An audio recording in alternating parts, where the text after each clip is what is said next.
either be blue, but it had pictures. I had pictures of people. And I'm not sure if they was in jail or it was just like prison pictures, but it was every time I flip it, it'd be blue a picture or it'd be red a picture. And then I thought about the flips, what you was describing and what you were saying. So, and then I had another dream about me being in the mall and it was a T-shirt with a big old ankh on it. Like I was shopping and looked up, it was a big old shirt with an ankh on it.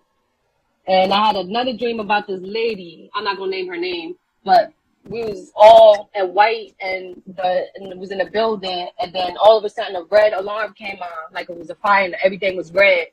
And we stopped what we was doing, and I got creeped out because I'm like, because me personally, I had even people come up to me like saying Wicca, like I met some people who did Wicca, and they say, "Oh, you were coming," and I never wasn't feeling it because I don't like doing certain stuff collectively and certain stuff.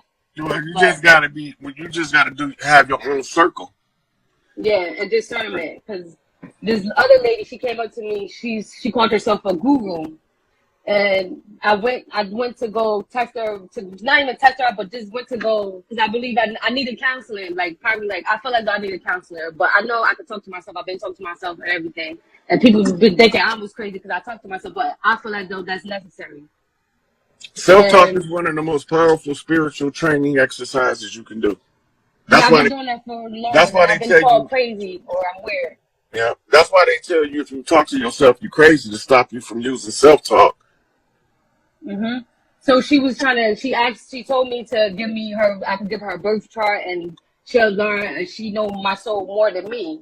She said we was just talking and like whatever. She had her. That's a red flag right there. I knew I was a bugger and then I'm like, because that tweaked me. I'm like, hold on, you know my soul better than me. And then I'm looking in her eyes. She winked while she said that. So I said, nah, because I didn't like what she said.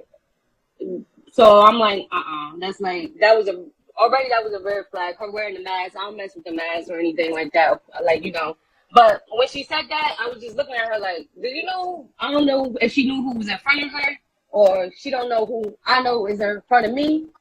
But when she said that, I didn't like it. And then next time I seen her, I was done. We was talking. I said, yeah, I'll let you know if I want to give you my birth chart or something like that. But I knew not to because I don't even want to look at I like surprises.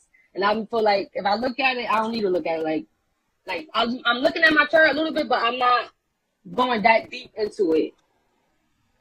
But I didn't feel comfortable at all when she said that to me. Then last time, probably like 2 weeks later, before that, excuse me if I'm jumping all over the place, but she was saying you can give donations. I accept donations and stuff like that. And that class, she offered it for me for free or whatever. And she had fruits and everything. I had tried. She had all her statues of the Buddha and I don't know what other statues with the 8 arms. All the Buddha statues or whatever. She was saying the fruits, people eat fruits and give thanks. And she gave me the fruits. I eat none of the fruits.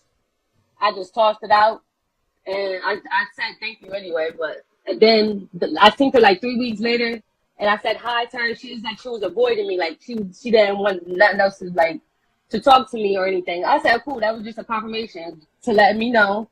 Because if I didn't want your services, you should just accept it and be grateful I even came and gave you a chance to even think about it, to even think about even having you assist me. So for her to give me that vibe and that energy, I said, yeah, I did the right thing. Because you didn't have to act like you ain't see me or avoid me or something like that. So I'm like, yeah, I most likely did the right thing. And then you just said, yeah, definitely. So that was my question. That situation, with that being that what she said, she know my own soul. As if nobody could know your own soul better than you, right? That's not possible. You gotta be damn near your deathbed dead for you not to know who you is. You know enough about yourself to know that didn't sound right. That's all you need to know. That's the beginning of self-knowledge. Just knowing somebody come tell you that they know your soul better than you do. They on some bullshit. Yeah, so, yeah, and I felt bad. I'm like, no, don't feel bad, because I got a heart. I got a good heart, and I've been learning, don't have my heart too open, because not everybody, is for you. Yeah, that's a fact. And I've been seeing stuff in the clouds, shaped like clouds. I've been seeing lights and a whole bunch of stuff is disappearing and popping back up. So I just want to say thank you so much, and thank you for your time. And you've definitely been letting me know that I'm not crazy in the confirmation, and I've been on You the right sure ain't path. crazy. Yeah, you sure not Yeah. crazy. Look, if anybody want to find out if somebody crazy for real, give them a math problem. A math Serious. problem? What a math problem? If you insane, you can't do basic math. Mm. It requires logic that you don't have access to. It don't even have to be a complex math A problem. math problem. So, you know what I'm saying? They call you crazy. Say, I'm not crazy because I know 6 times 6 is 36. 2 times 8 is 16. You can't do math if you're truly insane. Yeah. Because I've been noticing everything is math or just about the numbers and stuff. Like my Mm-hmm. birthday is right after Christmas. I'm a twin. And I got another sister. She was born the same year. Everybody be thinking we triplets, but we not. That's called Irish twins. Yeah. 9 months apart. And I wanted to know how could I, if, for example, if nobody in my family don't want to, because I have 3 nephews. I don't have no kids. And only one of my sisters have kids, and she had 2. And my mother, she had another kid, Sophia, Muhammad, and Sebastian. So that's the 3 youngest, and we don't associate with our family at all because we had like problems and stuff. And I've been trying to like get to figure out, and I just can't put nobody back together again. And I don't want to leave them alone because we only talk to my aunt and my grandmother from my father's side, and we only have my sisters from my mother's side. So it's been kind of hard for me to like. I've been trying to figure out what to do because I know I'm gonna leave and physically one day, and I want to leave them something. I want to leave them like at least people or family, you know. So I've been trying to collect books and stuff like that because I know my nephew, he's in tune. He looked up at the sky one day and said we're in a whole other galaxy. He told me he's seen his body outside of himself, like he sees his body while he was sleeping. So I know he's in tune, and Mm-hmm. I don't know how to go about bringing like a family to them because even my own family was all females in the house, and it's like very aggressive sometimes, and like a lot of masculine energy, not too much feminine energy. And I've been wanting to know like how can I bring like knowledge, not only knowledge, but just a family, a bond, because we're not gonna be here all the time. It's the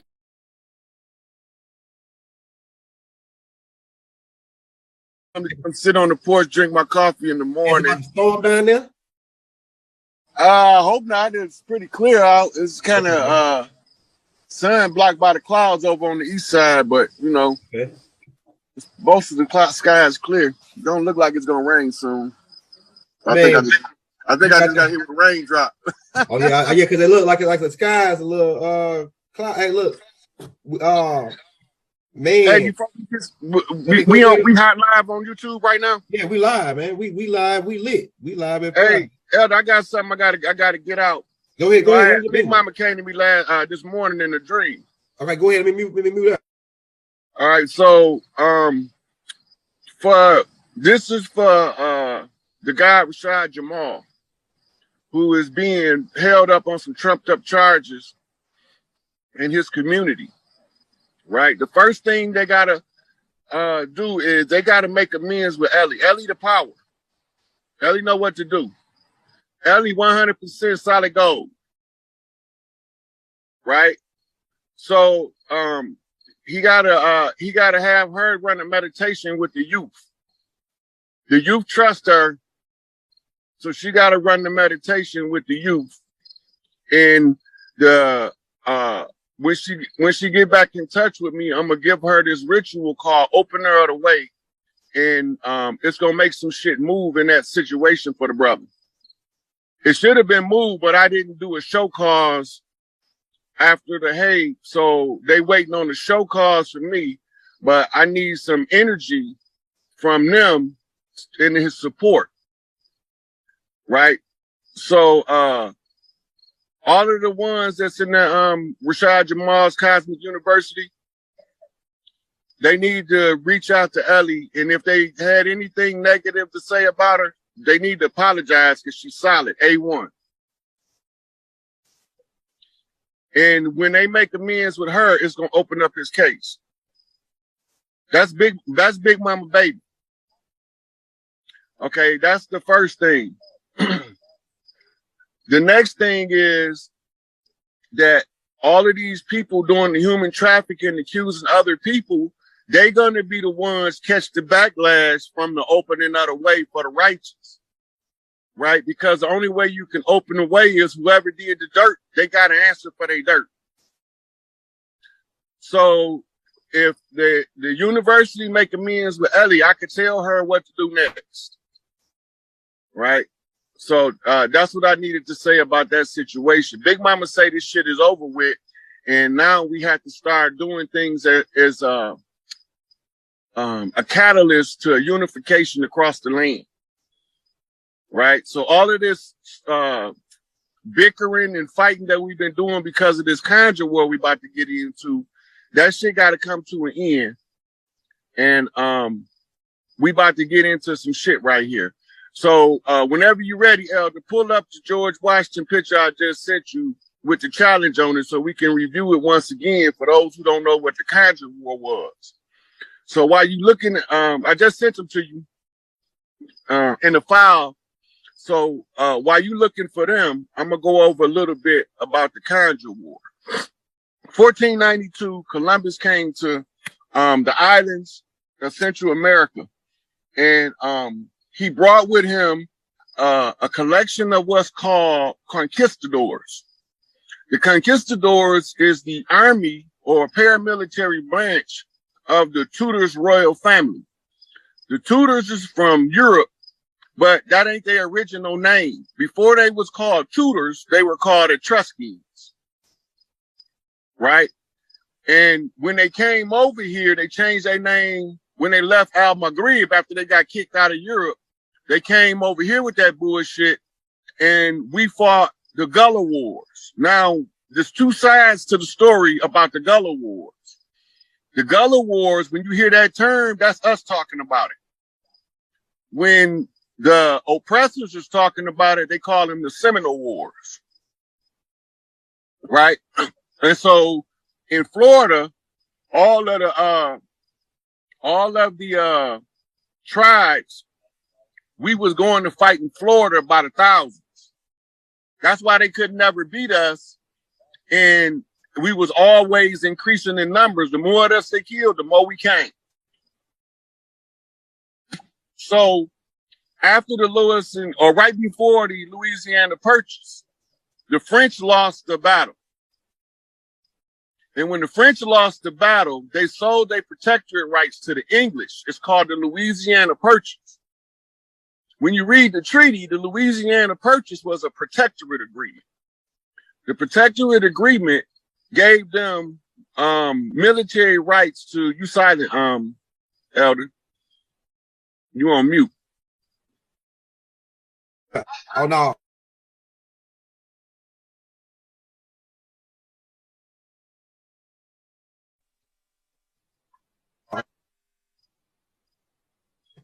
You on mute. Can you hear me? Now I can hear you. Oh, yeah, my wife was calling me. Oh, okay. Yeah, So go ahead. In the Louisiana Purchase, they had to do what you call a scouting expedition. So when you read Lewis and Clark, they talk about the translator that was with him, and they call him a big and stocky Negro. That was Benjamin Banneker. Benjamin Banneker knew all of the languages of the tribes. That's why they took him. Right? But he also was instrumental in declaring the property vacant because all of our castles was empty. All right, now the war gets so bad, we on the verge of genocide. We almost annihilated. But they are too. Both sides have greatly depleted forces. Whoever wins ain't going to be able to sustain anyway, unless we call a ceasefire. The ceasefire was organized in Paris, France, and it was called the Paris Accord back then, but today you know it as a Treaty of Peace and Friendship. That's the ceasefire agreement. As part of the ceasefire agreement, all right, you can pull up George whenever you're ready. George Washington, who was Adam Weishaupt, who is Albert Pike, was the one instrumental in refereeing the Conjure War. Now, this was a side angle attack anyway, on both of us. Right? So we was fighting with Blackamoors and Tawny Moors who came over as Dutch, French, English, and Spaniards. They wasn't pale yet, but they brought pale people with them as servants. Most of the pale people they brought as servants came from Ireland and Scotland. That's why the original slave catching carts was called paddy wagons, right? So the paddy wagon was to pick up the Irish, right? The Irish that escaped. They stuck out like a sore thumb because the pale people that we had over here, they was on the west side of the Appalachian Mountains. We had the descendants of Scotta and Scotia had came over here fleeing the Catholic Church under St. Patrick. So once this treaty is signed, the ceasefire agreement, right? Now we honoring every part of the agreement. They not honoring none of it. So all they have to do is keep the chiefs from seeing what's going on, so they concealed it in the Masonic lodges and took the feathers from the chiefs and took the feathers from the chiefs and the feathers from the nobles from Europe. And this is what the George Washington agreement you're about to pull up is going into. But notice that the feathers is blatantly missing. It's conspicuously missing. So when you pull it up, it's going to say something about them giving up their feathers, but it's not going to mention the feathers. Not until they mention the sandals, which is the moccasins. Remember when we did that last one, we went over the shoes they wore. Because they didn't wear the same kind of shoes we wore. So this how we know they ain't talking about them. They talking about us.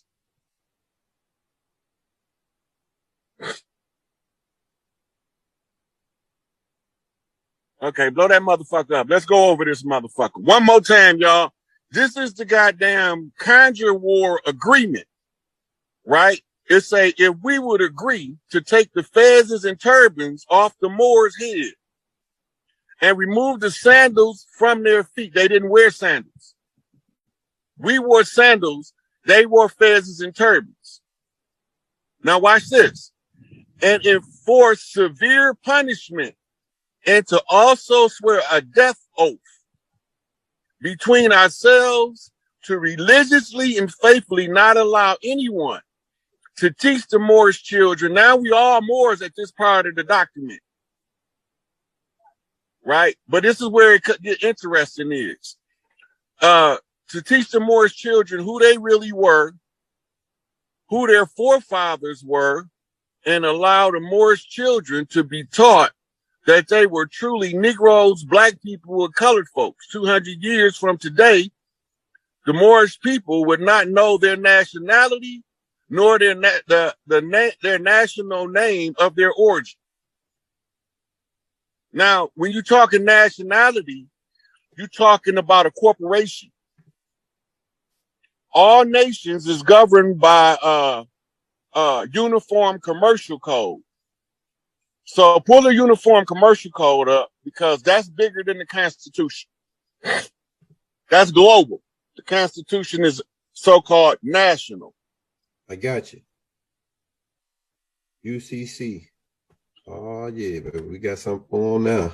Hit that like, hit that subscribe button if you want to show your brother Rod, hey, some love. We putting this Cash App in the links, right? So we're gonna keep it rolling. We're gonna keep it rolling. Let me get to Google real quick. Come on. So while you looking it up, the UCC. Uniform Commercial Look Code. up what is universal. No, just pull up UCC books and go to images. I got you. So, while you pulling that up, the Uniform Commercial Code is called the Law of Nations. All nations is governed by Uniform Commercial Code, and that's why in the United States all law is commercial. Yeah, right here, like look at this. Yep, that's the straw man. The UCC connection. Yep, I got the straw man. Now this ain't the straw man. I got the straw man one too, though. I got the straw man one too, though. What book you want me to pull up? Let's go to the first one. Okay, right here. Right here. Okay, the big joint. The big joint. Oh yeah, we got him. Okay, this is not the entirety because it's come in volumes. Okay, let's look at this one right here. What about that one? Right, that's good. Pull it up so we can see the cover of it. All right, let me blow it up really quick. Say joint to raw range. Oh yeah, the folders I'll be dealing with you, man. I'll be doing heavy research on them joints. Hey, one of my brothers live up in Flint. Flint, Michigan. Yeah, he asked me for the folder we used last time. I said, no, that was all off top of the head, buddy. Man, freestyle out the dome, bro. All right, let's pull up that book right here. We got their ass. Somebody in the audience say, Rod Haynes, get these niggas, man. All right, so when we're talking about the law of nations, CSA contract law and theory, selected provisions, restatement of contracts, Uniform Commercial Code, and CISG. Right? Now you notice that it mentioned the contract.